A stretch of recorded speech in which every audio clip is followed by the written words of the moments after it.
Picture this. There's a chap named Bob who had a peculiar knack of turning his paycheck into thin air within the blink of an eye. Now, Bob was a regular Joe, earning a decent wage. But the moment his pocket bulged with his monthly paycheck, it was as if he'd been possessed by a shopping demon. He'd buy anything that caught his fancy, from a top hat for his goldfish to a diamond-studded collar for his pet rock.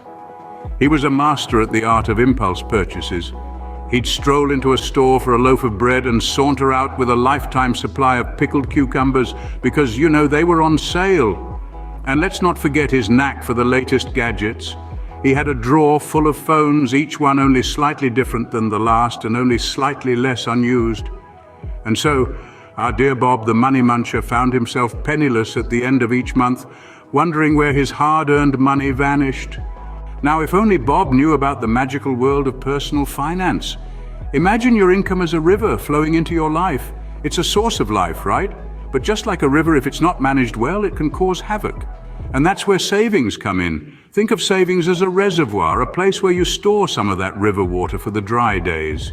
It's your safety net, your rainy day fund. But what if you could make that reservoir work for you? Enter the world of investments. Picture your investments as a fertile farm. You take a portion of the water from your reservoir and use it to nurture your farm. Over time, your farm grows, producing more than what you initially seeded. That's the power of investments, growing your wealth over time. However, it's not all smooth sailing. Life can throw curveballs and the river can flood, or the farm can face a drought. That's where protection comes in. Consider protection as your fortress, shielding you from unexpected financial blows. It's your insurance, your buffer against the unpredictable. But remember, it's not just about having a river, a reservoir, a farm, and a fortress. It's about how you manage them. It's about making them work for you to achieve your financial goals, both short and long term. So folks, unlike Bob, don't let your river flow aimlessly, your reservoir run dry, your farm lie barren, or your fortress be undefended. So you've got a river, a reservoir, a farm, and a fortress. But how do you manage them all? Well, imagine you're a shepherd. You've got a flock of sheep, and you're tempted to sell them all at once for a quick buck. But hold your horses. What if you just shear them regularly and sell the wool instead? You'd have a steady income, and you'd still have your sheep. This, my friends, is the art of investment discipline. Think of your money as your flock. You could splurge it all at once on a shiny new car, a trip to the Maldives, or a diamond-encrusted cat collar. But then what next? You'd be left with a depreciating car, holiday memories, and a very posh cat. But my friends, what about your fortress, your farm, your reservoir? Instead, if you're patient and disciplined, you could invest wisely. Let your money work for you, and still have enough for those little indulgences. Let's talk about our friend, Mr. Impulsive. He wanted quick riches, so he put all his money in a get-rich-quick scheme. Unfortunately, it turned out to be a get-poor-quicker scheme.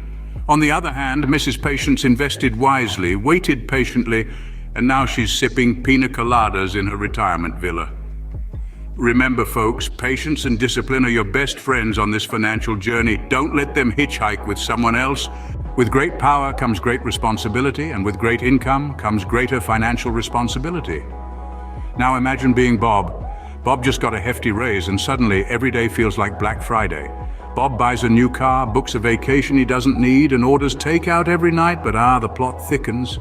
Bob wakes up one day to find he's broke. Shocking, right? This, dear listeners, is why financial awareness is crucial. It's especially important for our rising middle class who are experiencing a boom in disposable income. The temptation to splurge is stronger than ever, but resist, dear friends, resist. Smart financial planning isn't about denying yourself pleasures, it's about balance. It's about saving for that dream house while still being able to enjoy a good meal out. It's about investing wisely and having the patience to watch your wealth grow. So folks, don't be like Bob, who treated every day like a Black Friday sale. Be smart, be financially savvy, and remember, your money is your power. Now let's talk about some real-world examples of how to invest wisely. First up, let's discuss the concept of systematic investment plans, or SIPs. SIPs allow you to invest a fixed amount regularly in a mutual fund scheme. They're designed to help you achieve your financial goals in a disciplined manner. With SIPs, you can start investing with as little as $10 per month. Next, let's consider commodities. These are physical assets like gold, silver, and oil. Investing in commodities can be a great way to diversify your portfolio and hedge against inflation. Remember, the price of gold has been rising steadily over the last 50 years. So how do you balance between SIPs and commodities? Well, it's all about diversification, folks. Don't put all your eggs in one basket. Spread your investments across different asset classes to reduce risk and maximize returns. Remember, folks, investing is not a one-size-fits-all game. It's about finding the right balance and making your money work for you. So go forth and invest wisely.